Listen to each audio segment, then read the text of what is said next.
everybody. Welcome to Space Force, the other Space Force, because Steve Carell's Space Force is now on Netflix. We are not that Space Force. The Space Force named Space Force because when Donald Trump created Space Force, he stole Star Trek's logo. And that is how our name came to be. So we were trying to decide what to name ourselves. And I think one of our fans suggested Space Force. So we said, you know what? If somebody else is going to steal Star Trek's logo, then we're going to do the opposite and steal their name for our Star Trek show. Anyway, long story, the secret origins of Space Force. We have worked through lots of films, and we are now on the last of the original cast, the entire original cast motion pictures, the Star Trek VI, the Undiscovered Country. We know from last week's episode that this is Aid's favorite, so we're going to give him a chance to tell us why this movie is the awesomest. And I remember liking it pretty well when I saw it in the theater myself. So anyway, I'm Jason Tondro. I'm Jim. And just like the old Vulcan proverb, only Professor McGee can go to China. I am Professor Christopher McLaughlin. Yeah, that's cool. And I'm still me. Thank you. I'm still me. That's Aid down there. If you're looking at us in video. Okay. So let's start off with kind of talking about what this film. We are here as usual for our post-show analysis of a movie that came out 30 years ago. So help us figure out, like, what was it like when this film was coming out? What was the state of Trek like when this movie was made? And it was 91, I think, when it was released. So Next Generation is on? Mm-hmm. Yeah, Next Generation's in the middle of season 5. Season 5, so it was burning on all cylinders at this point. Yeah, this is premium Next Generation. Yeah, and if one believes Rick Berman, they're already well into planning Deep Space Nine. Okay. Yeah. That's a can of worms I do not want to open up. Right. So we're going up into the 25th anniversary of Star Trek. Okay. So it's a big anniversary episode. So we have the big anniversary coming up, and the question is, like, 5 was supposed to be the last one. That's why they put Final Frontier on the title. Oh. It was supposed to be the final film. It comes out in the summer of '89. Like now it's the penultimate frontier. Yes. Okay. So the summer of '89, if you don't remember, like, that's when Batman comes out. Michael Keaton, Batman. Yep. That comes out. Indiana Jones and the Last Crusade, the last film of that franchise. Yep. Supposedly comes out in that summer. Ghostbusters 2 comes. Like, movies are just big blockbusters. Like, the whole idea of a summer blockbuster. Now we're having, like, the tentpole events happening once a month almost. Okay. And in the middle of this comes William Shatner's Star Trek 5. Which kind of lands with a thud. It's critically panned, and it doesn't make the money. Like, every other Star Trek film makes slightly more money than the last Star Trek film. Okay. That's why they could justify their existence. Yeah, sure. 5 is the first one that breaks that mold. I see. And, you know, people start doing the math, and they're like, it's the 25th anniversary. We should have one final movie. And Hal Bennett comes up with an idea. Now, Hal Bennett has been a monolith of these Trek era films from Wrath of Khan onward. Yeah. He doesn't produce Star Trek 6. He comes up with a film called Star Trek Starfleet Academy. Okay. And Star Trek Starfleet Academy sounds a lot like Star Trek 2009. In that, we go back in time, and young actors play the roles of Kirk, Spock, and McCoy. Right. And though in those graduating classes, it's supposed to be Top Gun meets Star Trek is the pitch. It's supposed to be young and sexy. And the bookends of this movie are DeForest Kelly giving the commencement speech at Starfleet Academy. I see. And the very ending of the movie would have had him beaming up to the Enterprise to go off on more adventures. Okay. One of the interesting things is they got the writer from Star Trek 5 to do it, so some of that cringy comedy that people did not care for would have been introduced into the movie. Okay. Like, there was a scene where Spock has to put on a protective glove before he mind melts someone. Oh, because we're practicing safe psychic. Yes. I see. Yes. So there was a lot of interesting tidbits. Colt, they all would have graduated, right, around the same time. Yeah. But Colt starts off as an ensign. Okay. So the idea is, if you wanted to do more young Star Trek movies pre-Enterprise, you could. If you want to do more older Star Trek movies with the original crew coming back, you could also do that. Okay. And it would be in quote unquote in continuity. Okay.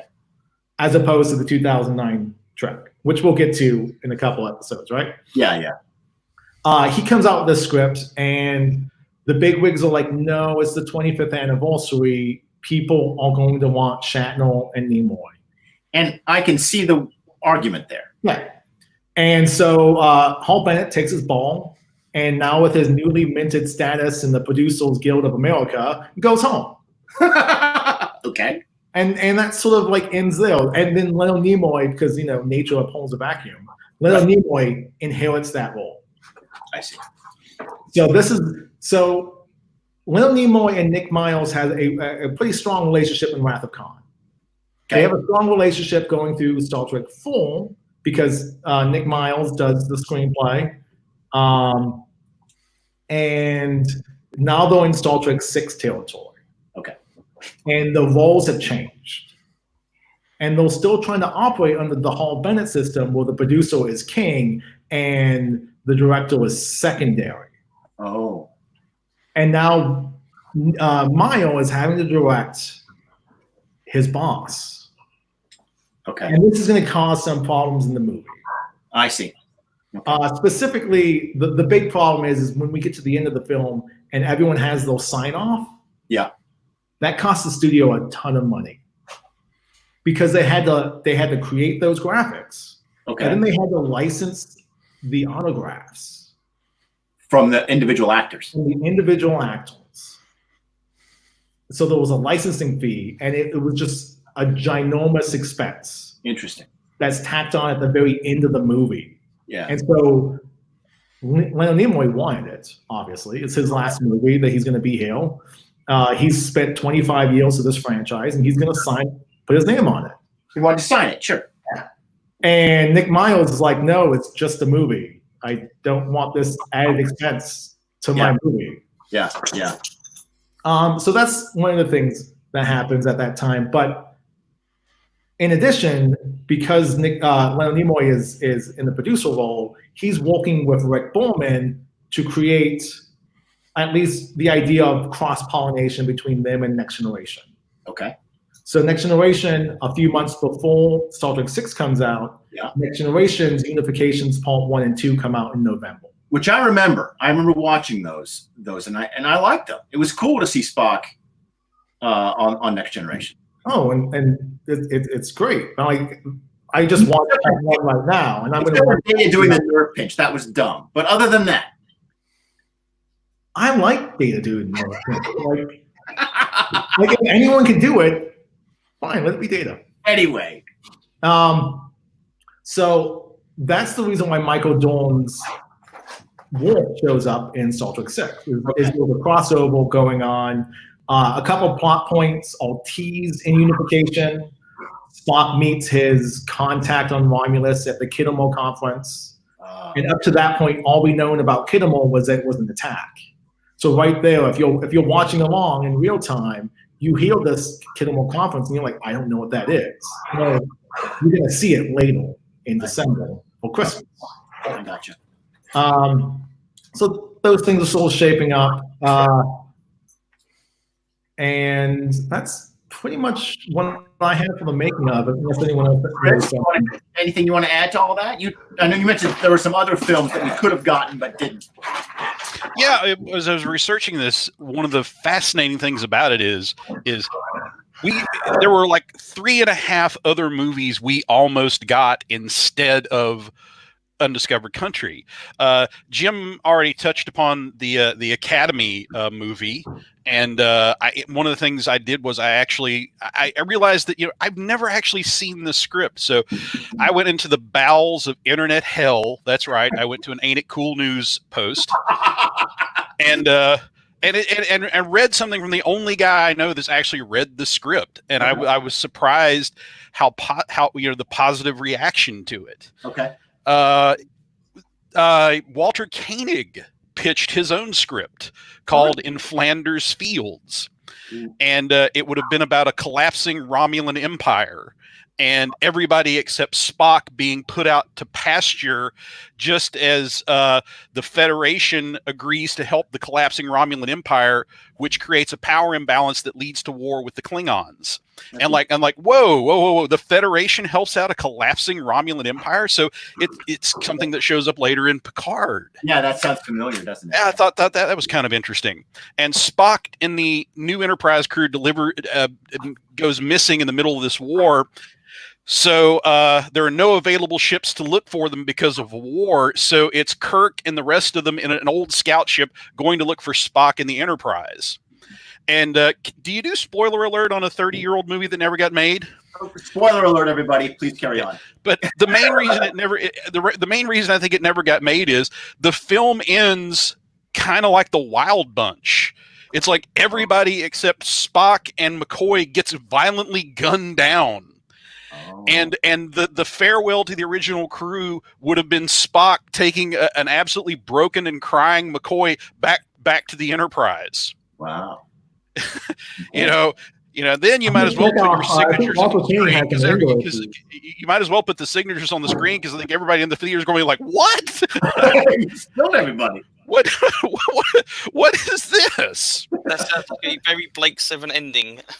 Oh, yeah. I absolutely thought of that. I thought, as a Blake 7 fan, this seems valid. As a Star Trek fan, this just seems so wrong. Just so not Star Trek. So we almost got that one as well. Yeah. And one of the great behind-the-scenes conflicts for this is the popularly accepted story is that the idea of doing the Cold War parallel came to Nimoy. He brought it to the studio. The studio liked it. And then Nimoy went off and started working on it with Nicholas Meyer. But unbeknownst to Nimoy or Meyer, the studio said, great, and hired a couple of other screenwriters to write their own draft of the story. Okay. And it's Connor and Rosenthal are their names. Okay. And far be it from me to question the talents of Nimoy and Meyer.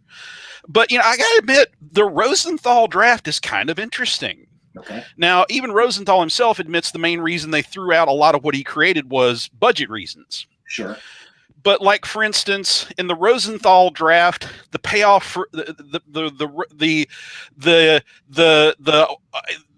sort of what kind of relationship is this thing that you get between Spock and Valeris? Yeah. That was originally going to be Kirk and Valeris falling for each other. Okay. And it was going to be Jim Kirk, being going off into the sunset as this great symbol of the edict of settling down with a Vulcan woman. Oh, I see. And I don't know if that would have worked. I know it would have been great, but I just found that so interesting. I read. Please go ahead. Please go on. Oh yeah, they were going to have a dramatic moment where it isn't just Kirk turning himself into the Klingons. Sulu has to arrest him. Oh. And there's this great dramatic moment where George Takei has no choice but to arrest the captain that he's loyally served for all those years. This, of course, before they came up with all the Excelsior business. Sure. The Enterprise was going to have to do a Trojan horse gambit to trick the Klingons into coming aboard, and that was how they were going to rescue Kirk, rather than like, we're beaming him out and we're gone. Okay, yeah. So yeah, there was some interesting stuff in their draft. I don't know if it would have been necessarily superior to what we got, but interesting. But the sorry.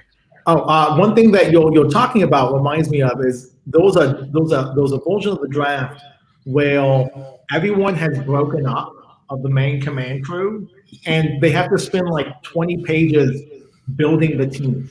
That's the exact next thing I was going to talk about. Oh, okay. Yeah. Yes. Take it from there. Yeah, this is the half that we almost didn't get.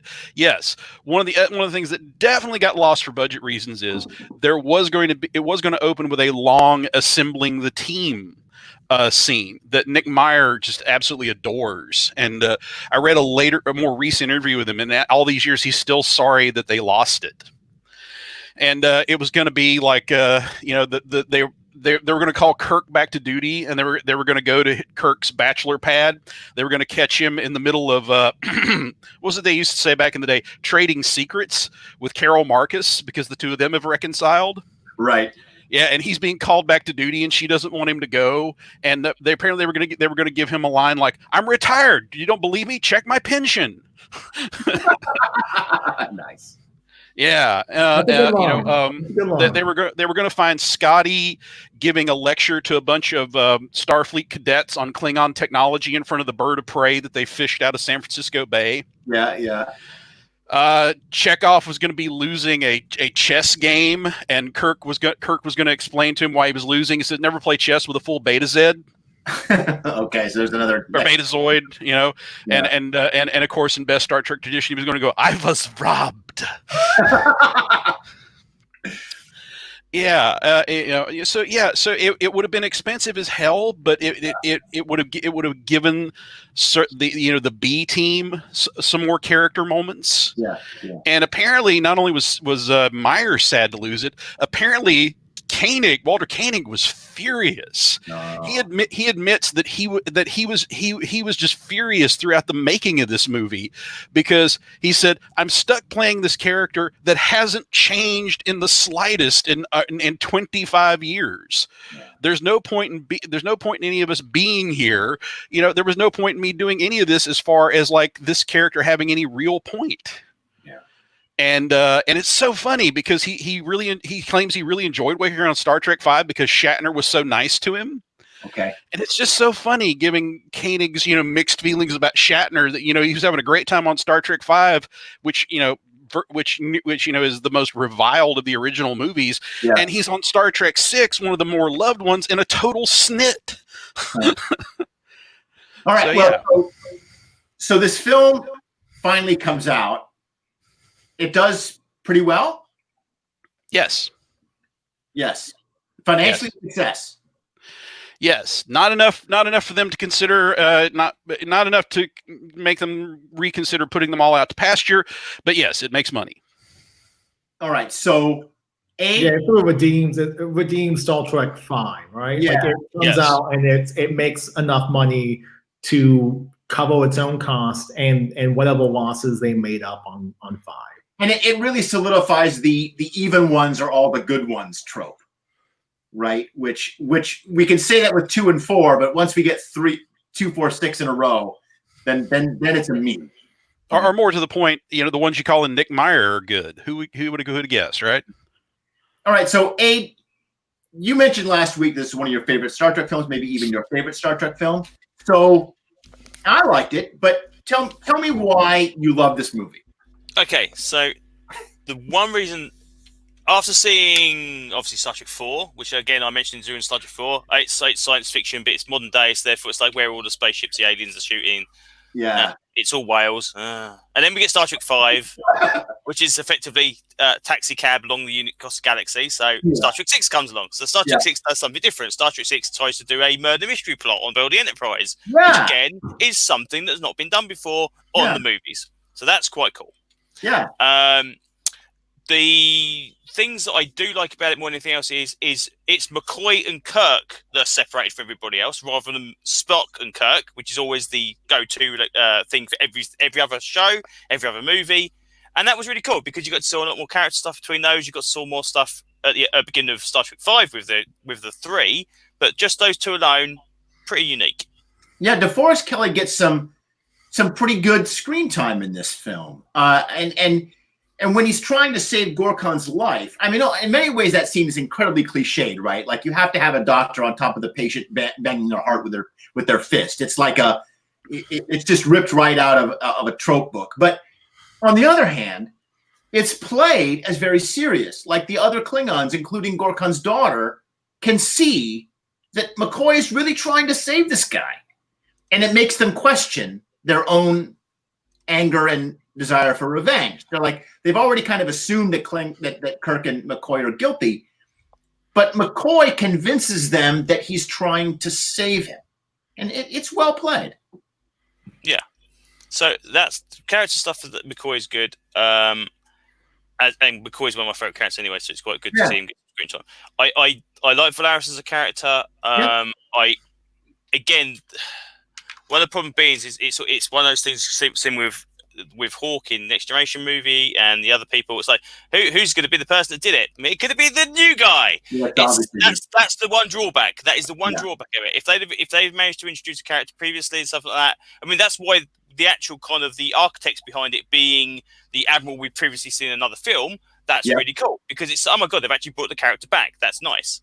Yeah, we'll have to get into the whole Valeris Savick thing later. So it's more to do with the genre shift than anything else. So that is the kind of thing. And again, it looks good. The actual movie looks good. The costume designs, again, as mentioned every single time. I love the costumes. More Klingons as well, and more Klingon background stuff. We see a lot more of Klingon homeworld, which we've not previously seen, apart from it being off in the distance as a little kind of globe in the sky. So. This is another example, by the way, of Star Trek Online capitalizing on this movie, because there's a bunch of Rura Penthe plots, and you actually get thrown into Rura Penthe and have to question prisoners and break out, and so there's a whole Star Trek 6 kind of sequence in the game. But I liked the murder mystery too. I thought that the film was directed pretty well, and it's a tight film and it moves quickly, and a lot of the stuff that I felt just kind of fell flat on 5, just the action scenes and the comedy and stuff. It was it could have been good, but it's not. I didn't have that opinion when I was watching 6. It's a pretty well made movie. It's got other problems, but it's well made. And the other thing, again, going by the just by canon stuff, it's was the plot to get the wars to still continue? Is that a Section 31 plot? Is it it's just there's a lot of stuff you can sew into this from future stuff and looking back onto it. So again, there's a lot of stuff you can touch upon that is you could definitely draw from. So I watched the director's cut. I didn't even know there was a director's cut, but I found it on Amazon as I was. Jim is giving me the squinky eyes. Is the director's cut the one where Scotty calls the Klingon Chancellor that Klingon bitch? No, the director's cut is the one where we get the Operation Retrieve signs. Oh, they added all that back into it. They added all that back into it, yeah. Okay. There was a version of this movie so you got the Scooby-Doo plot. The Scooby-Doo plot is the thing I remember. And when I watched this time, I was like, "Where's the reveal?" I don't remember. So I've seen it somewhere, but yes, I did. Where Michael Dorn says that's not Klingon blood, which we know because we've seen the Pepto-Bismol blood earlier. And so Monet opens the wall. Yeah, pulls off the mask, and it's a human under there. Yeah. Okay. But there was also a cut of this film where literally Scotty and Spock are inspecting torpedoes, and Valeris comes down a little pipe, and Scotty has that line, "I bet that Klingon bitch didn't shed a single tail," and Spock has the line, "Impossible, because Klingons have no tail ducts." Well, that line is in, but he doesn't call her a bitch. At least. Oh, okay. So they edited that out. Well, that's good. Yeah.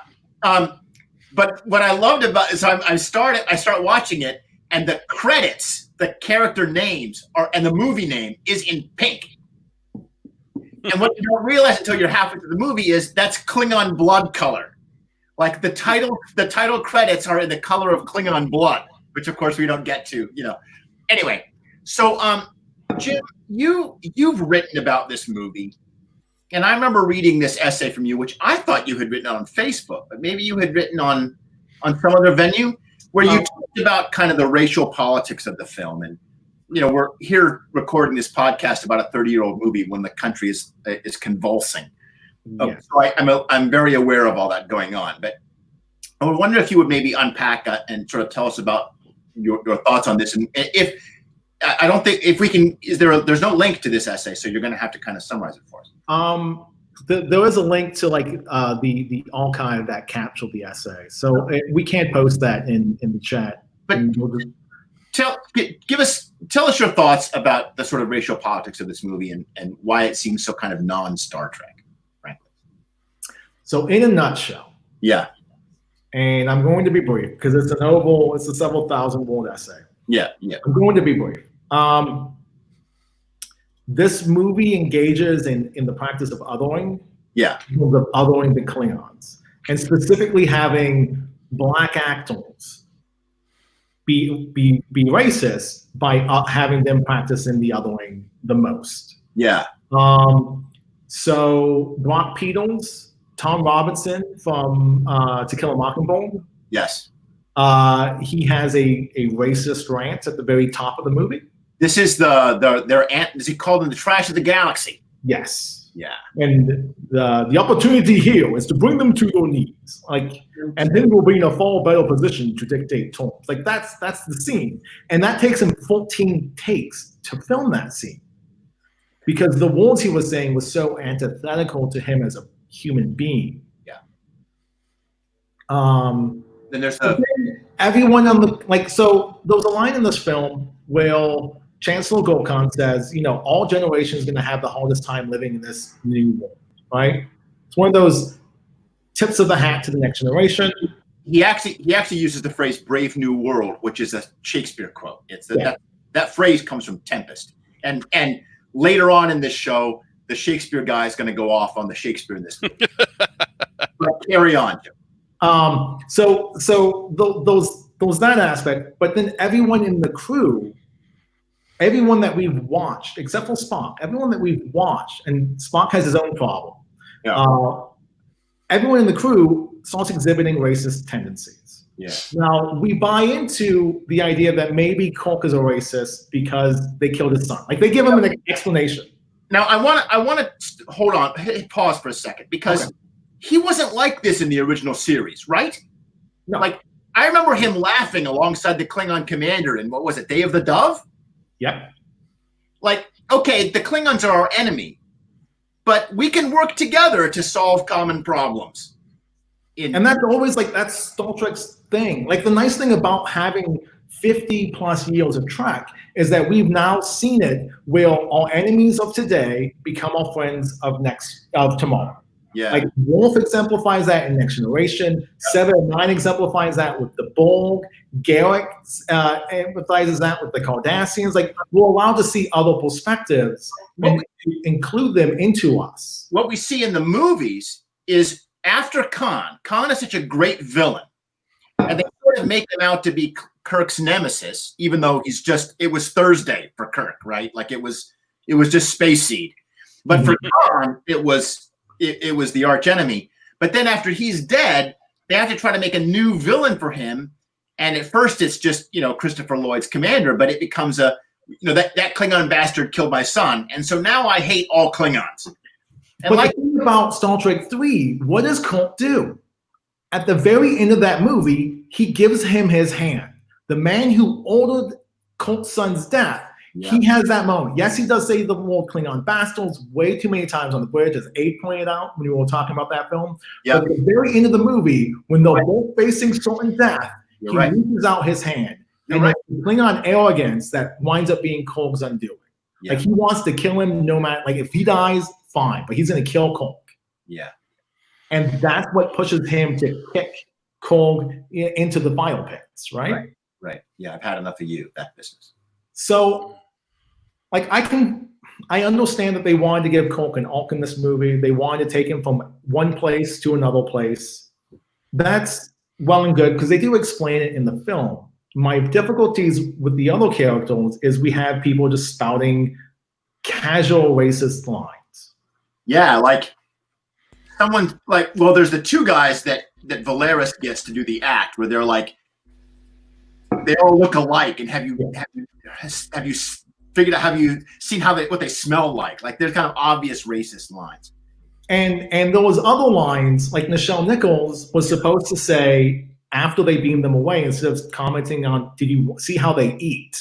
Yeah. And then Chekhov chimes in terrible table manners. The original line was, would you let one of them marry your daughter? Which is a direct quote to the movie that's referenced in this film of Guess Who's Coming to Dinner. Right. which is a classic Spencer Tracy, Sidney Poitier film. Yeah. And those lines were originally given, like Chekhov doesn't say that line on the bridge in the original draft. Ohola says that line on the bridge. But she would say Nichols fought tooth and nail to make sure that she was not exhibiting that level of casual racism. And then we see all kinds of other weird elements of that in the film too. Like McCoy doesn't know Klingon anatomy. Okay, maybe. There's a xenosurgeon on the Enterprise in the old series. Maybe that was his job. But I don't know. I'm a little. Hold on. Whoa, who was that? Wasn't there who was the black guy?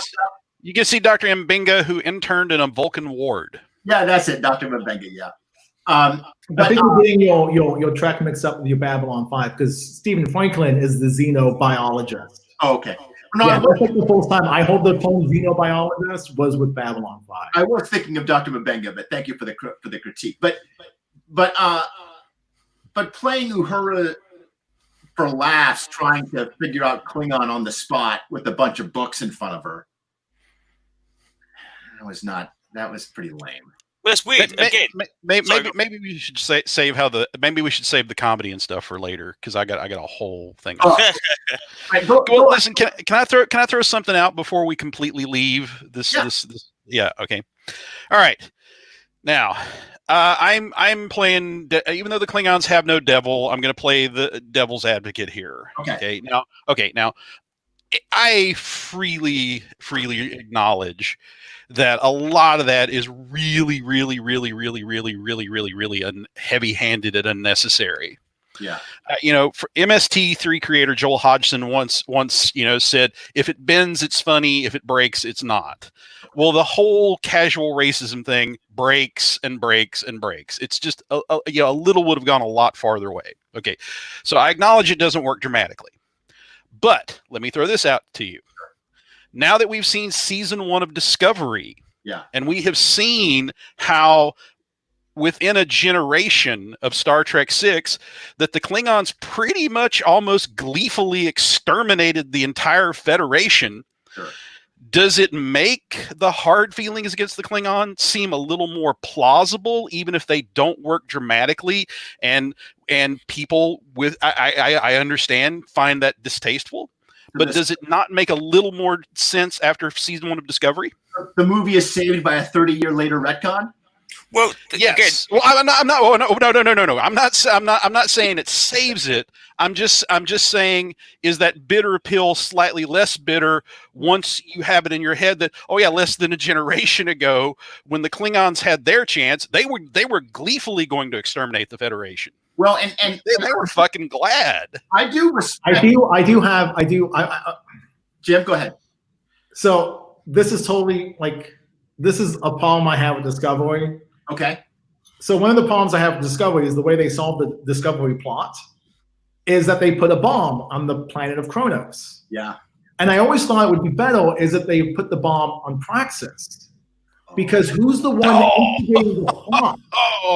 Sarek is the one who goes to Spock and begs Spock to start up the dialogue. Yeah. And then if you make it that Sarek was in on planting the bomb and it's actually the bomb that goes off, all of a sudden it's on a different context. Yeah. Jim, buddy, you can't see me, but I am fucking fist bumping you, man.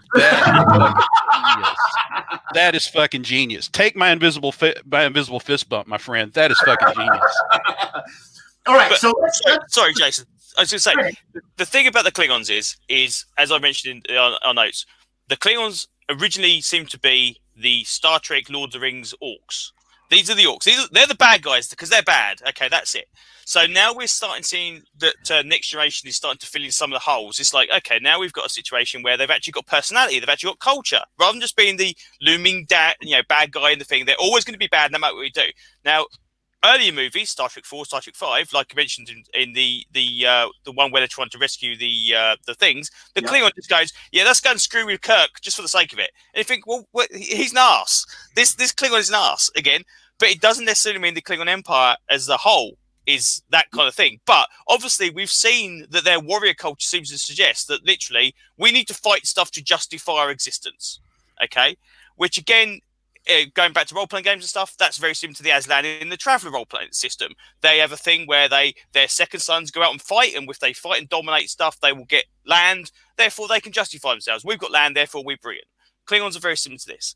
So the idea that, and again, the idea that, as Chris was saying, there's a line in this one that says about the Klingons quitting, and the idea that, do we just mothball Starfleet? And it's so there must have been some reason that Starfleet was in existence to counteract the threat of the Klingons, because that line shouldn't be there. Because there's 1,000 other threats out there, but the Klingon seems to be the one that seems to suggest that if they're gone, well, we just can hang up our hats and go away. So there's got to be some kind of constant tension between the Klingon Empire and the Federation that you can understand why there is, like Chris said, some negativity between the two. If, as I mentioned in the notes, if you've got a Klingon culture where the captain can literally be attacked by a subordinate at any point in time, and he has to knock them down or kill them to prove his dominance. Yeah. The idea that you can kind of walk into a Klingon room and go, "Hey guys, how's everything going?" They just turn you and beat the crap out of you because you've said something wrong to slide them. Right. That may cause problems in diplomacy.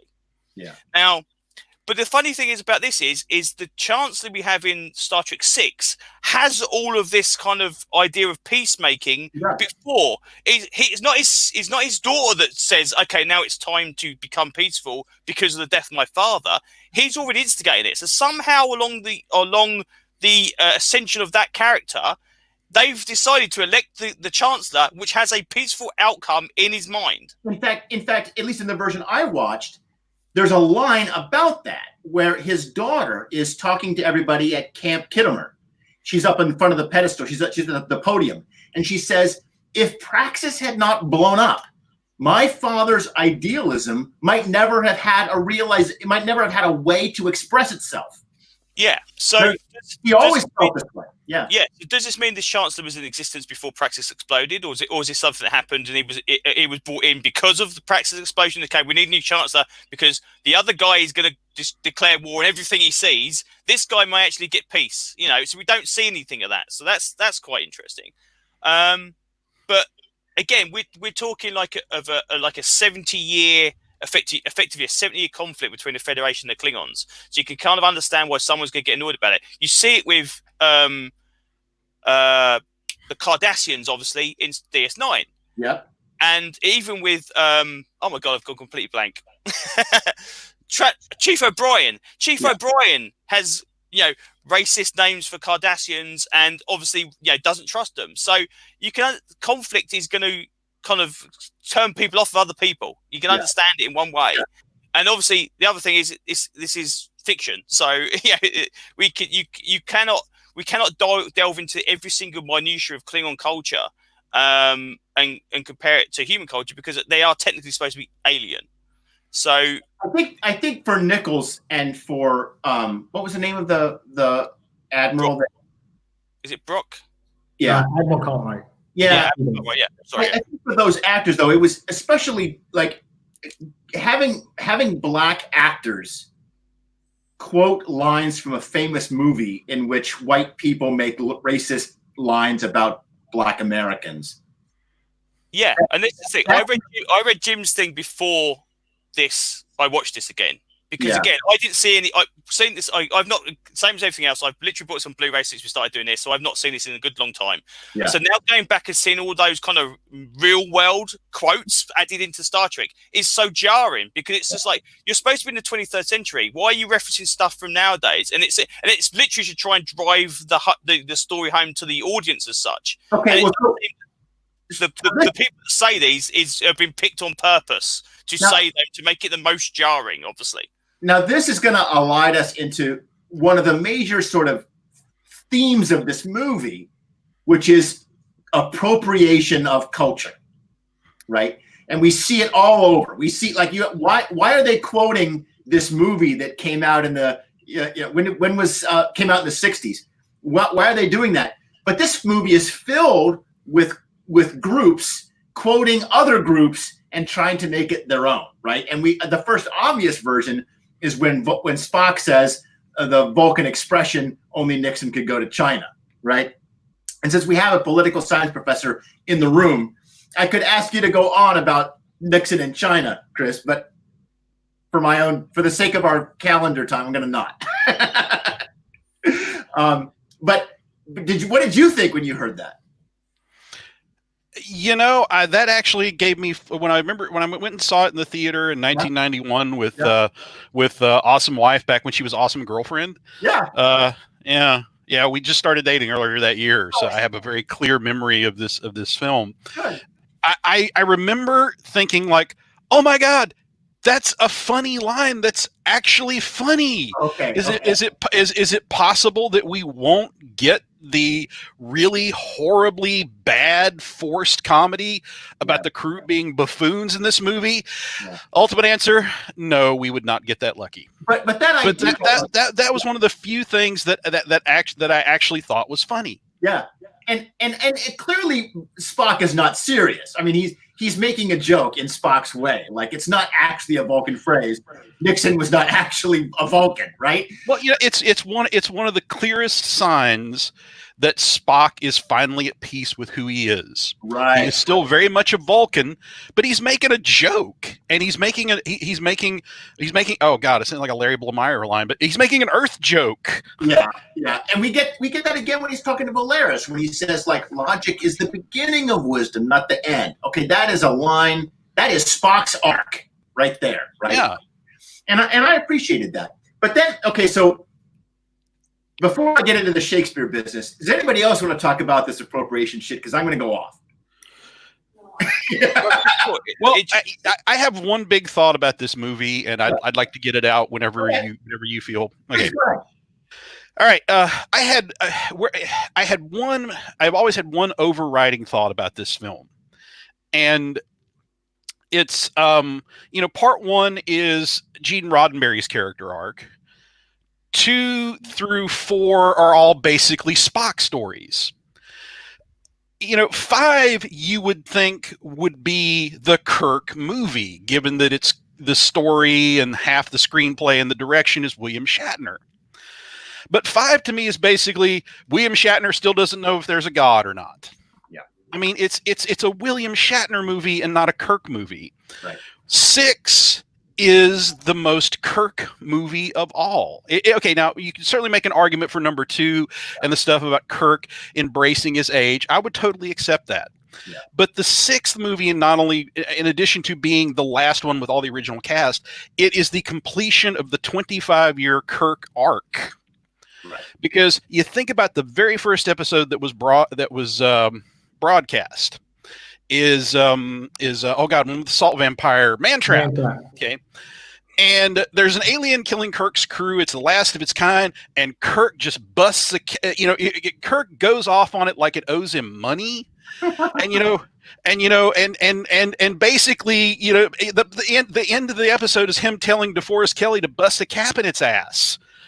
Okay. And you go through some of the later episodes where, like, The Conscience of the King, where Kirk is willing to throw away his command to get Kodos the Executioner. Even into season 2, he's again ready to throw away his command to get the salt vampire, to get the blood cloud creature that killed his surrogate father figure. Kirk, if you look at the balance of the series, is clearly a guy that we all struggle with something. If you've ever seen me, gluttony, yes. Kirk, the great part of Kirk's arc is he struggles with wrath. The series is Kirk trying to find a way to get to the better angels of his nature. Like an episode like Arena, where he's ready to kill he's taken some good shots at the Gorn captain. In the end, once he's punched and dynamited all the anger out of himself, then he's ready to be merciful. You brought up Day of the Dove, where Kirk apparently stabs away all his anger, and he's ready to give Kang that big buddy slap on the back. Yeah. The arc of Kirk is Kirk struggling with his wrath, and in Star Trek 3, he gets the most, one of the arguably the best reason he ever had to be wrathful: the murder of his own son. Right. Right. And sixth is about Kirk finally dealing with his particular sin that he's been literally struggling with since the first broadcast episode. Can Kirk overcome his own sense of wrath? And well, thankfully he does, or else, I think we get a really depressing movie otherwise. Right. Yes. So I have loved, Kirk, 6 has a lot of good things going for it, but as somebody that, if you look at the whole saga, the most satisfying part of it is that after taking 3 films to give Spock the completion of his arc, 6 is all about finishing at least for me, finishing the Kirk arc. And Sulu gets a spaceship. Right. And yes. Well, it's so depressing in hindsight because it's like because there's this unspoken thing like, yes, and the fans are going to tear down the gates of Paramount, demanding a Captain Sulu show now, and I just feel so bad for him. I love the Sulu parts of this film. And I just think it's so good. He was supposed to save the Enterprise at the end. Like, it's very obvious from the plot because he's like, we've spent the last 3 years researching gas giants, right? Yeah. Gas giants, and like that. What a ridiculous thing to be doing for 3 years. But then it would pay off at the end when they have the torpedo and they can use their gas things to put it up the tailpipe. But Shatner couldn't allow Sulu to save his life, so they had to rewrite it, and it loses the plot. Like anyway, it's just I love seeing the interiors of the Excelsior. Just that bridge is so spacious. You can just lay back in that bridge. It's so nice.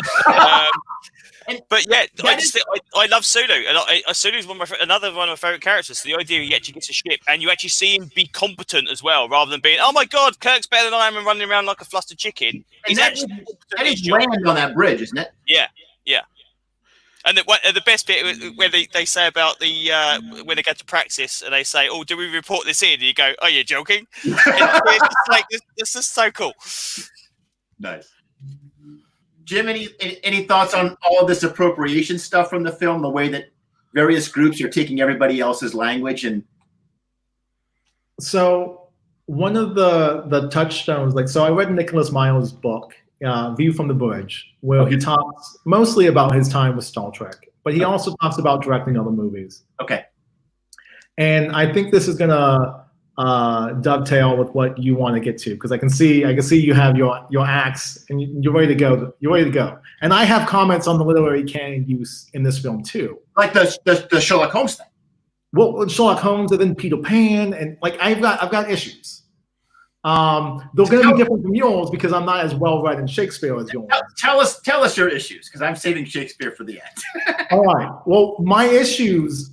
Okay, so you watch Wrath of Khan. Yeah. And Wrath of Khan's made by a young man, a younger man than this film is. Right? He's someone who wants to prove himself. He's taking 3 or 4 different scripts and he's compiling it down. This is Meyer you're talking about. This is mine. Yeah. So he creates a shooting script that's very tight and very contained and very controlled. And if you watch Wrath of Khan, you can have a reading that's all about Moby Dick. Yeah. You just follow Khan's storyline, and all Khan is doing is Moby Dick shit. Yep. And you watch Coke's storyline, and he's doing Tale of Two Cities. Oh. And it's those 2 books talking to each other. And we see both books. We see on his bookshelf, he's got Moby Dick, and yes, he's got King Lear and a couple other books. Yeah. But really, it's Moby Dick. And with Colt, we see him reading that book, and none of the literary references stray from those 2 paths. Yeah. In this film, the literary references are all over the map. They are. They really are. Because Spock has that line of, an ancestor of mine, and then he quotes Sherlock Holmes. We all know that Nicholas Miles is a giant Sherlock Holmes fan. Yeah, he writes. He brings it in, so I guess that means Spock is related to Sir Arthur Conan Doyle on his mother's side. So Meyer writes the 7% Solution, correct? Oh yeah. Yes. And which is basically early and very successful fan fiction, in which Holmes meets Sigmund Freud, and he gets psychotherapy for his cocaine addiction. which is a great hook. I mean, it's a great hook. I personally hate the novel, but I've not read it, so I can't say do it. I just know the basic hook of it. It's very divisive amongst Holmes fans, but many people love it. And I think the reason why we love it is because he gets to sit in an office and get psychotherapy from Sigmund Freud. And that's like classic fan fiction. We want to write that shit. And thanks to public domain, we can, right? But yeah, your point about it being scattered all over. So in this movie, like Culk is quoting Peter Pan at the end. Yep. Which is supposed to sort of evocative of in Wrath of Khan when he goes, "I feel young." Yeah. Because he quotes the last line of A Tale of Two Cities. Like he completes his narrative arc by allowing, like, letting go of Spock and letting go of that grief. And that's why he feels young. In this movie, he quotes Peter Pan, but there's no reason for it. He's not on a Peter Pan story. He's on a racism story. Yeah. Like he's not quoting anything about his own, like to Chris's point, like his wrath. He's not quoting a line about that. He just quotes a line from Peter Pan. And then all of a sudden Chang is quoting "The game's afoot." Yeah. Which is a Sherlock Holmes line. Yeah. Well, no, that was given to Spock. Yeah. And then all of the Shakespeare quotes are just all over the map. Like, as far as I can tell. Like, again, I'm not a Shakespeare guy. I'm not fluent in it, to your point. But it just kind of feels like I did this one trick in this one movie that worked really well. I'm just going to keep doing that trick more. Yeah. 8. And not only am I going to quote specifically from literature, I'm going to quote from real world sources. I'm going to have the Cuban Missile, the Cuban trial. Yep. Don't wait for the translation. Answer me now. Answer me now. So many quotes in this movie that are referencing other things. It's just kind of a muddled mess on the screenplay level. My last point, I love Captain Sulu. I would have stormed Paramount if it meant getting a Captain Sulu movie. And I still think they should probably do something in that lost generation of time between the two big tracks with Captain Sulu. Can I interrupt you for just a second?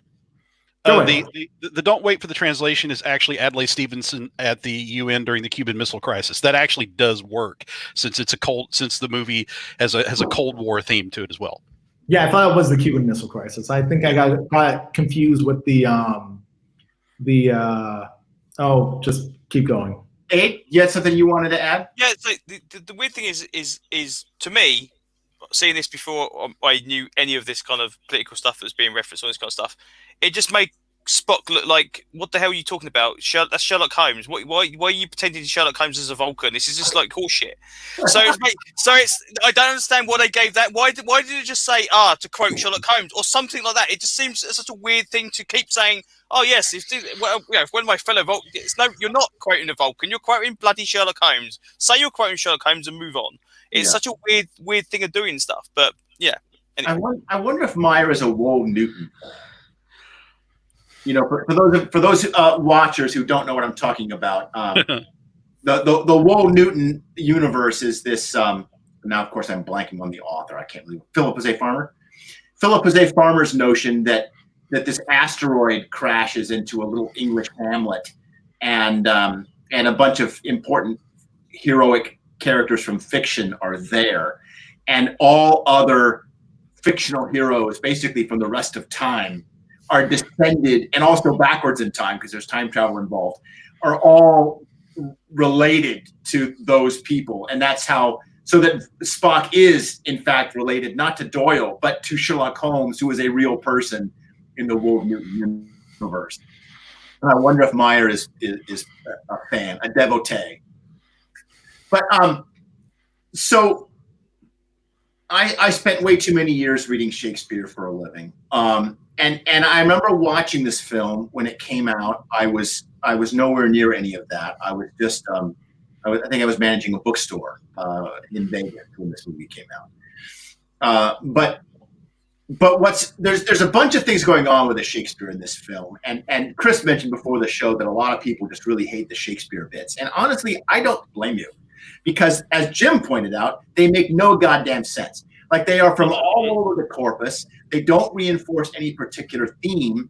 They don't even all have a favorite play. Like, that's the easiest thing to do is to give each of your Shakespeare quoting people a different favorite play, and then just mine that shit till you hit Moria, right? But,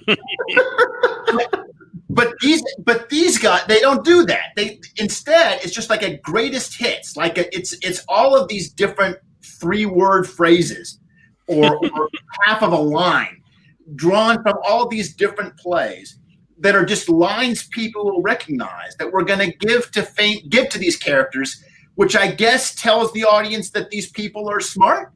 Like because the Klingon can read Shakespeare, then that means that he's an intellectual and he's not. This becomes a point of contrast with someone like Krug, who's like, I'm here for the glory. I don't really read. Like, that's not in my department. But there's a bunch of other stuff going on, and we have to acknowledge that if there is one lasting side effect of this movie, it is Hamlet in the original Klingon, the Klingon translation of Shakespeare, which I have read, and it is fucking hilarious. So what is going on with the Shakespeare in this movie? Okay, so there's a few things. The first thing is it's a big joke about the fact that Shakespeare didn't write Shakespeare's plays. Like they make this movie, Hollywood makes this movie about every 15 or 20 years or so. And they pick a different every time to have written Shakespeare's plays. And maybe it's the Earl of Oxford, or maybe it's Francis Bacon, or maybe it's Kit Marlowe, who was dead, or maybe it's somebody else. And these people write Shakespeare's plays. So when the what was it? What's the name of the captain in this movie again? The Klingon, right? Chang. Yeah. When Chang says, "Oh, you haven't really appreciated. You can't appreciate Shakespeare until you read him in the original Klingon," suggesting that Shakespeare was actually a Klingon who came to Earth and lived in Elizabethan England as a fucking Klingon. Well, like, if you've seen sketches of Shakespeare, he has got the forehead. So I mean, you know. Yeah. So, I mean, okay, sure. So that's one part. It's a big joke on like the fact that Shakespeare didn't write Shakespeare's plays. And if you are a Shakespeare nerd like me, much of this movie is not very smart. But this is our version of Chris laughing at the Nixon goes to China moment. Like, that was an actual funny line for you. And for us Shakespeare fans, when we hear Chang say Shakespeare was a Klingon, we thought it was funny. Okay, so but then there's the second bit, which is this weird overriding urge for various cultures or social groups or even occupations to take Shakespeare and make it theirs. Like, Shakespeare is such a big presence in literature and in the Western civilization that everybody wants Shakespeare to belong to them, whatever them we're talking about. So I have seen what if Shakespeare was really a woman, or what if Shakespeare was really a Jew, or what if Shakespeare was really a Muslim? And I have seen books about how to run your corporation based on King Lear, right? And all kinds of oh, good Lord. Cautionary tale. Precisely. Like Shakespeare's guide to micromanagement, or whatever. And it's everybody's attempt to just sort of latch on to this big giant head to get to Aid's point about the portrait of Shakespeare, which makes him look like a big giant head. And let's make that big giant head be ours instead of yours. And so when the Klingons do this, and the Klingons try to make Shakespeare a Klingon, if you have like a master's in Shakespeare studies, you get that joke. Now, I don't know if that's the joke Nicholas Meyer intended, but it's kind of funny. Right? But then let's get one last point, and that's about the individual actual things that are being quoted. And I've already mentioned this already. It's a huge missed opportunity because, Jim, you're absolutely right. Like, it's just a big mess. It's just a bunch of random lines. And what they could have done, and they almost went there. I'm watching the movie last night, and Gorkon says, if we're all going to learn to live together in this brave new world, and my alarm goes off.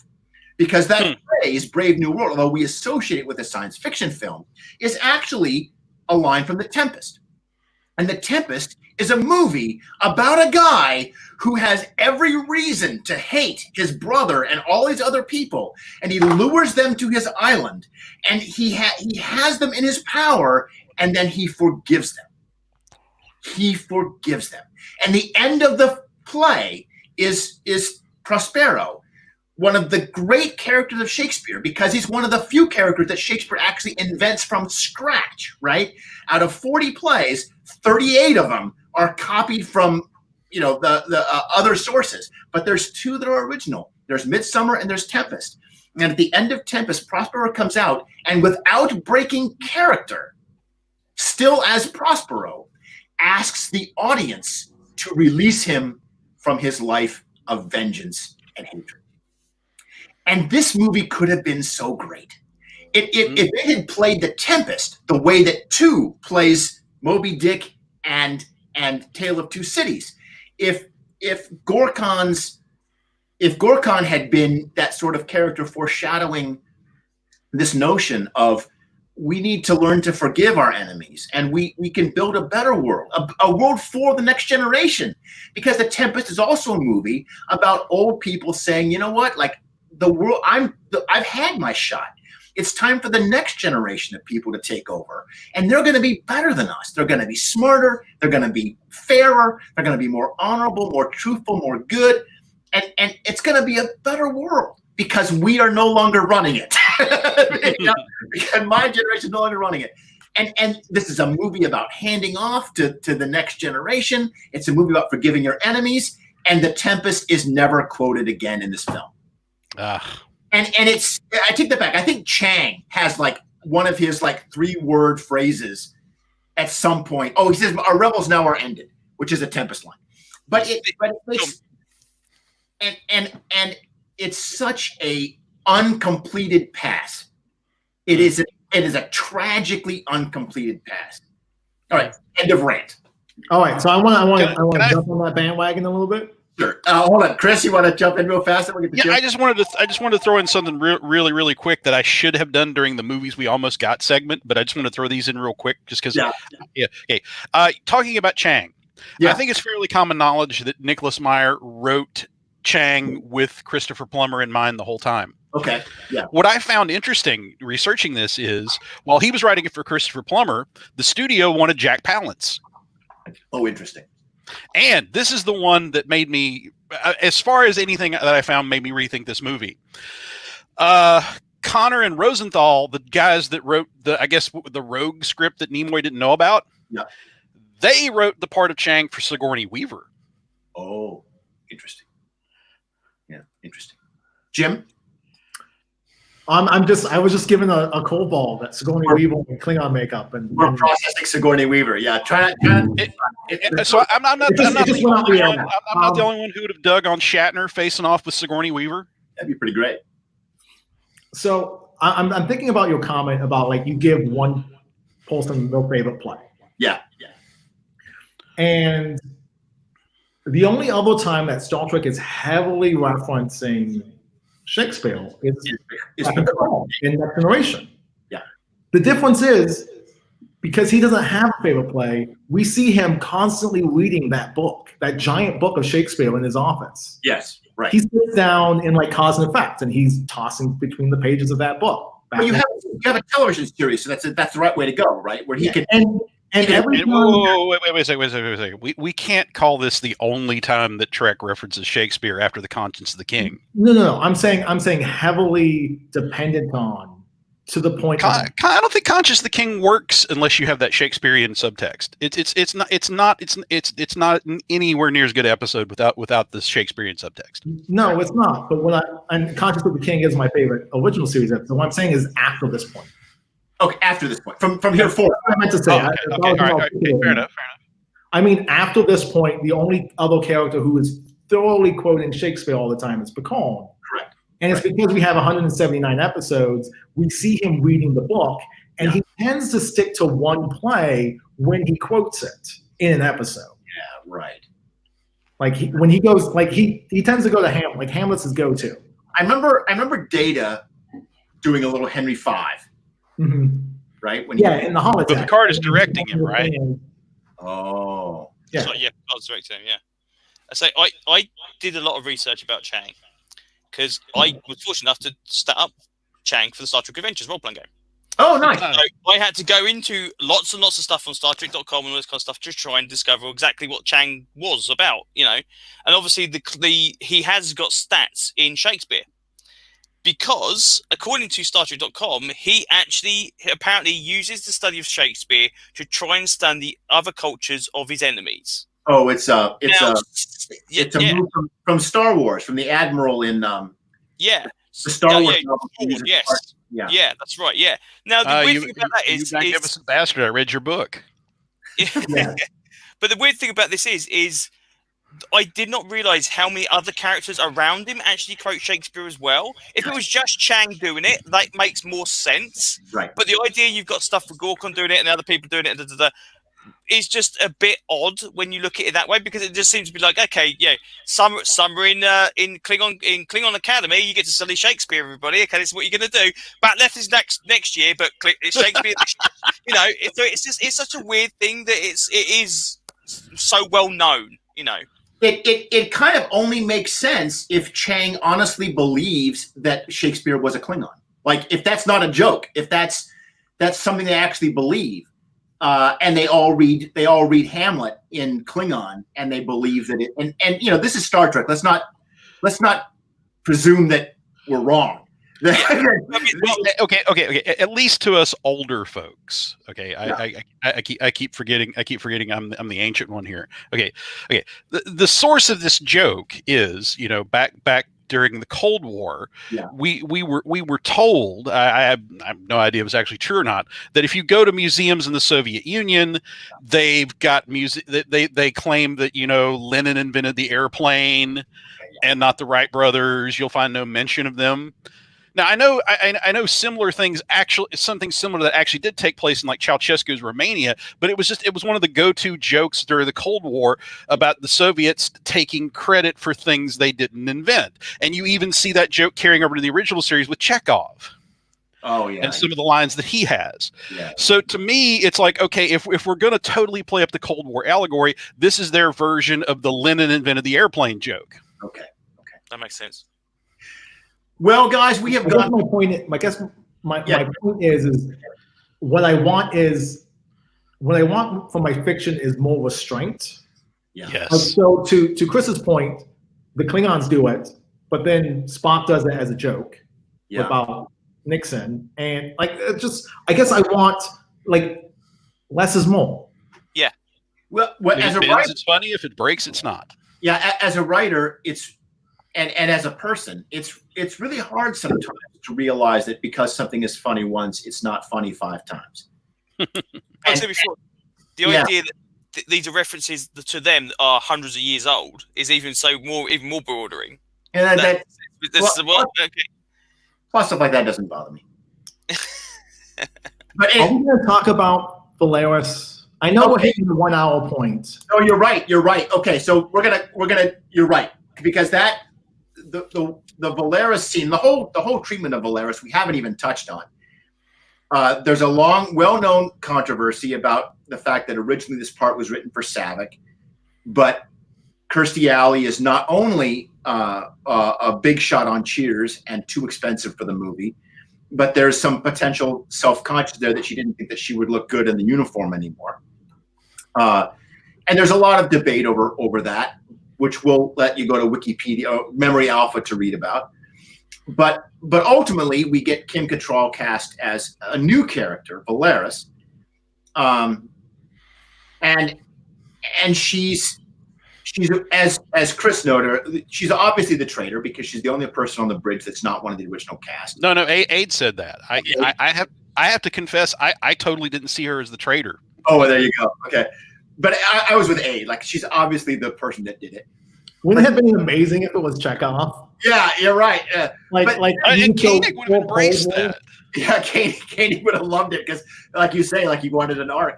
Well, anyway, but the climactic scene for this is Spock's interrogation of Valeris on the bridge in front of everybody. Yeah, and when I watched it, the only excuse I could come up with, and it's not an excuse, it's an explanation, is that Spock is about as pissed off as we've ever seen him. Like he pushes somebody out of the way, I think, when he goes to mind meld with her. And he says something like really angry to her at that moment too. I don't even remember the line, but he's obviously really angry. That doesn't excuse what he does. And we talked about, Chris, you used the phrase like a mind rapist when we were talking about Sybok. Yeah. And this is a pretty awful scene. Jim, yeah. Tell us about what you think about this moment. So this is like, so the racial aspect of the film that has always bothered me. And the other thing that has always bothered me is what Spock does in this moment in public on the bridge. Not to say that if it was private, it would be better. Yeah. But in public, in front of everyone, and we know Vulcans are extremely private people. There's a layer of public humiliation. Yeah. And he approaches her, and Leonard Nimoy is looming over her. Like, the fact is you're going to have a scene of male on female violence on the bridge of the Enterprise with something that we have seen be a very intimate act. We saw Spock, use a mind meld on Kirk to make him forget a heartbreak that would have devastated him. Like, we've seen it in very intimate context. Yes, Spock uses it to, through a concrete door to get them to open, the cell. Like, we've seen it in other ways. But as this intimate act that they reinforce in like episodes of Enterprise and whatnot, that this is a big deal. Like, a mind meld is a big deal. Like, one of the dividing points between Spock's relationship with Sarek in Unification is he never mind melded with his father. Right. That's why he mind melds with Picard. And this is made about concurrently. And he reaches out, and she takes a step back, and he grabs her by the nape of the neck and pulls her. And he pushes one hand. Yeah. He forces one hand, and that's when he starts getting the names. Yeah. And then Kirk is asking who else. Oh, the Romulan ambassador. So she starts listing off the names, and then he asks, "Where's the peace conference?" And that's when he goes to two hands. Yeah. And that's when the screaming begins. Yeah. And we're not shown anything, like, we're not shown like this other space of what's going on. Yeah, because we don't understand the Vulcan aspect of this. He's as I understand, he's sort of mind sifting her. Like, the answer is in there, and so we're sort of looking through all of the closed doors in her brain, trying to see if she hid it somewhere. Yeah. So he completely violates this woman in public, and after the scene's done, Scotty says this line that we're dead already. And Spock says a line, "I've been dead before. Contact Captain Sulu on the Excelsior. They'll know the location." Even though he has no reason to say this line. And if he knew, why does he go to this extra length to cause someone pain and suffering? Like, this is one of our heroes for 25, 50 plus years. Like, Spock is a big deal, and he's violating this woman in public in a scene that is, I think, utterly unforgivable. Okay, so interesting. God, I mean, we've got a bit more smart things to say now, but right. Okay, so yes, I agree. It is uncomfortable because it's and unless I'm mistaken, Spock looks uncomfortable as he backs away as well, as if he's done something that is completely outside his normal realm of actual what he normally does. Now.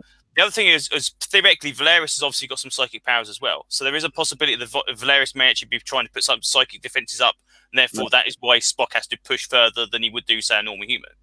That makes some sense as well. But we also have the thing, as the story is the fact that this one person could literally save thousands of people. That is probably another motivation for why Spock does it as well. So, but I mean, again, we're talking science fiction, so we're not talking. We're talking psychic. You don't know what's actually going on inside the mind because we don't see the mindscape. We don't see this kind of something where he's kind of beaten her down in psychic abilities or in kind of like a kind of like the imagery. We don't see that, so we can only go by her expression. We can only go by the way she reacts, and obviously it looks pretty terrible. Control sells that scene really well. Yeah. Well, here's the thing. We all seem to have our favorite flaw with this movie. Mine is that scene. Yeah. Because up until now, it's been a very uneasy marriage between the political thriller / budget dictated detective story that Nicholas Meyer clearly wants to tell, Yep. and the buffoony Star Trek IV comedy that I'm guessing came from the studio. Okay. And that, it's not as egregiously bad as Star Trek V, so it was working for me up till then. Yeah. And then out of nowhere comes this night dark scene where freaking Spock, the guy that we've loved all these decades, basically mind rapes this woman. Yeah. And it just makes the movie such a tonal mess. It's like I'm already fed up with the fact that this movie won't just be a comedy or won't just be a political thriller. They throw this incredibly dark scene out in the same movie where we find out they've got battle phasers in the kitchen for some reason. I mean, it's just such a tonal disconnect from the rest of the movie. And here's the thing. Not only is it a tonal disconnect, it's a wasted opportunity. Yeah. I sat when I rewatched that, I started thinking this would have been a whole episode of Deep Space Nine. This would have been like Star Trek's version of Zero Dark 30, where we wrestle with the moral and ethical obligations of, is it okay to do horrible things to people to get information from them that may prevent other tragedies? Exactly. Yeah. Yeah. Yeah, and again, they stick this in a movie with all this buffoony comedy that doesn't work, and moreover, they just kind of toss it away so it plays even stranger than it otherwise was. And I've tried for 30 years to try to rationalize this scene, and the only thing I can come up with is based on that instant forgiveness that Sybok gets in Star Trek V. Apparently, it's just okay in the 23rd century to mind rape people. And not only do I not like that answer, it reminds me of Star Trek V. I fucking hate Star Trek V. I don't like anything that reminds me of Star Trek V. Don't remind me of Star Trek V and Star Trek VI. That's unfair. So those one thing I want to sort of comment on, and it brings it back to 2. Yeah. So in 2, we get the famous line, "Needs of the many outweigh the needs of the one or the few," right?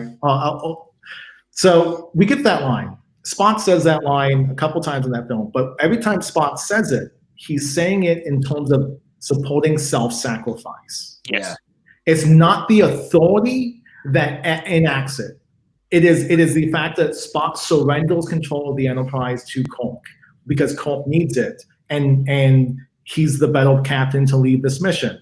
Yeah. For the sake of Khan.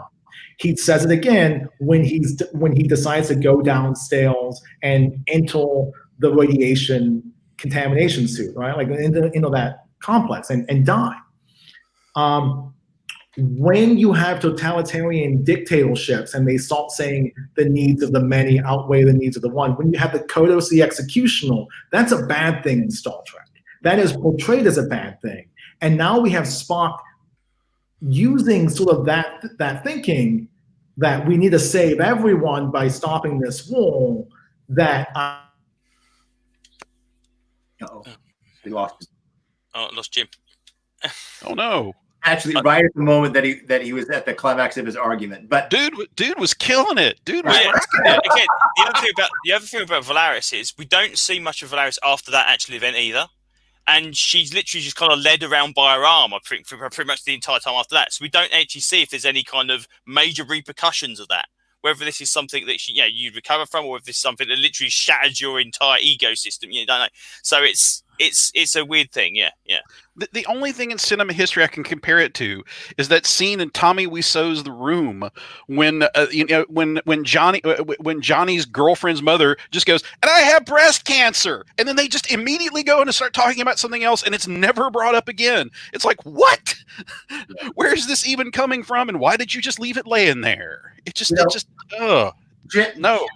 Jim and I and Aid, before you joined us, Chris, we talked a lot about Kirstie Alley as Saavik and her replacement, the actress that took over and started with Star Trek III.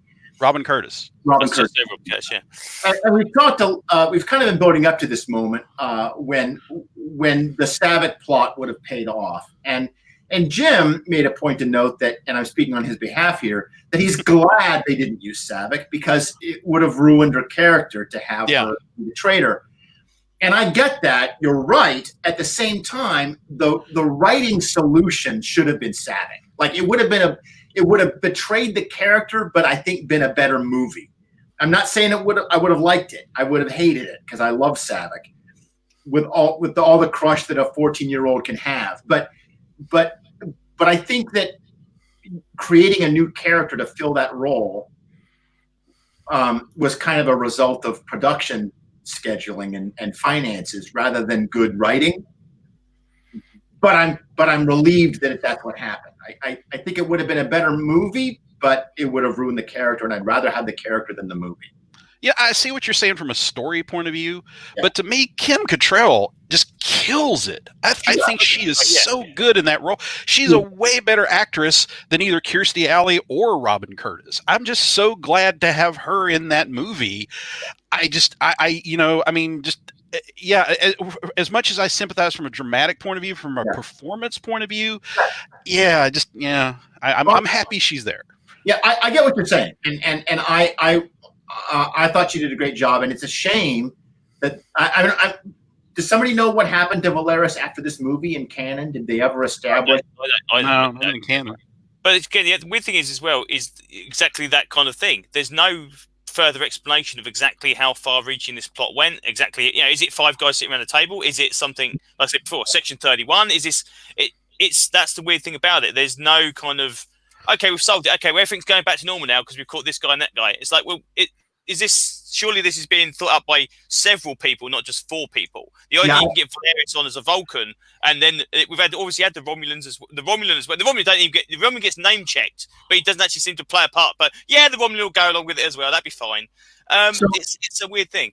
Jim, you're back. I took the naturally, of course, it cut out right when you were on a roll. Like we all acknowledged that you were like full steam, but I took the liberty of we were transitioning to the conversation about Valeris as a character, and I mentioned that you were kind of glad that they replaced her. Replaced Saavik with Valeris. What was that? Internet. I'm having a little glitch. Well, that's all right. I spoke up on your behalf that you were glad to hear that you were glad to see that Saavik was not in this movie. Yeah, especially with that scene. Yeah. I don't want to see the woman who off camera kept saving Spock's life because he needed to have Pon fall on Star Trek 3. I don't want to see her be violated in public. But do you think they would have done it differently if it was Saavik? I don't know. I don't think so. No, I don't have like this movie. This movie makes me sad. It's just like it was like a mouthful of ashes in my. That scene where you get to write a scene in which Spock mind melds with somebody in front of everybody on the bridge. It's like it's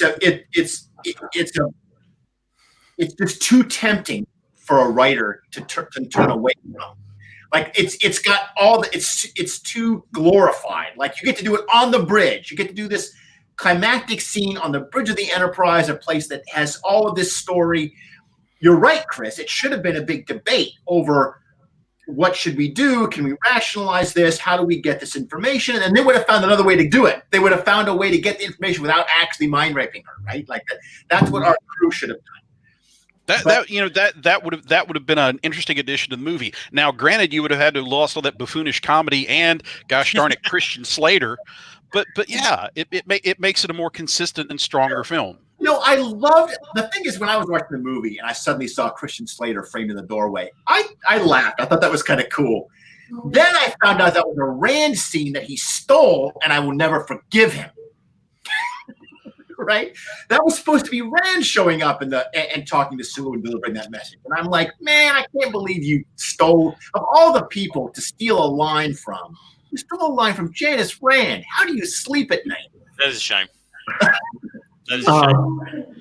His to the point of Christian Slater, his model is the casting director. Yeah.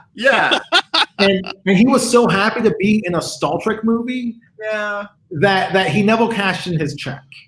Like he mounted his check on, like framed it and put it on his wall in his study where he built like the original series captain's chair. Right. They got their money's worth out of that performance. Well, on that note, we have been going almost an hour and a half, which I kind of can't believe because this movie is Star Trek 6. But anyway, we are going to be back, and we've got a big change because next week is Generations, right? Yeah. Should be. And so it is the passing of the torch from the old cast to the next generation. I remember watching Generations in the theater. It was actually parts of it were filmed not far from where I was living because I was living in Vegas, and a lot of that scene is the scene at the end is all filmed in Red Rock Canyon, which I would used to go to and watch the meteor showers at. So I recognized a lot of it.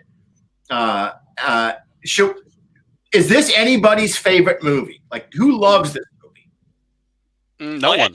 I quite like Generations. Oh, okay. Okay, so listen. Because it's a widescreen version of Next Generation. I mean, that's a good start. So there you go. All right, good. So yeah, we're gonna watch it between now and next week. So is there something we should be looking for? What help us love this movie?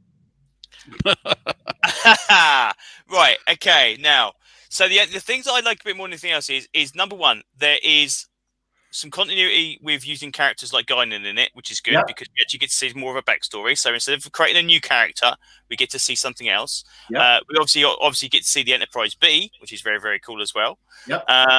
And yeah, stuff. Stuff happens. I mean, there's some bits I don't like about it. But again, it's because it was. We're in a situation now. It's like, well, Next Generation's over, or at least coming to an end. It's like, oh, we've got Generations. Now we're talking. We get to see something good. So, and of course, this obviously leads up to the Enterprise E as well, which is pretty cool. So, all right, everybody. Well, listen, we'll be back next week. In the meantime, thank you so much for watching. Can I do my thing?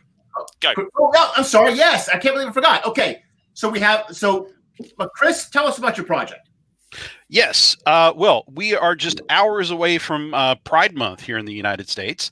And I was trying to think of something that I could do to say thank you to all of the wonderful members of the lesbian, gay, bisexual, transgender, queer community that have been my friends, my family, my fans. And it's been a rough time for the world. It's been a rough time for me even before the calendar flipped over to 2020.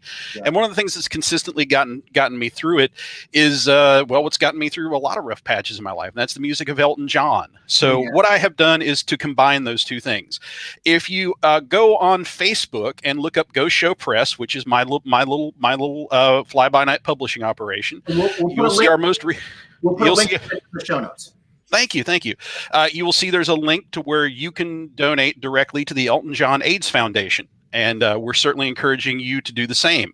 And also, if you have not picked up my first and so far only Go Show thing, the superhero RPG supplement World Defenders: The Summit, I've been trying to think what to do with the money that I've made off of that.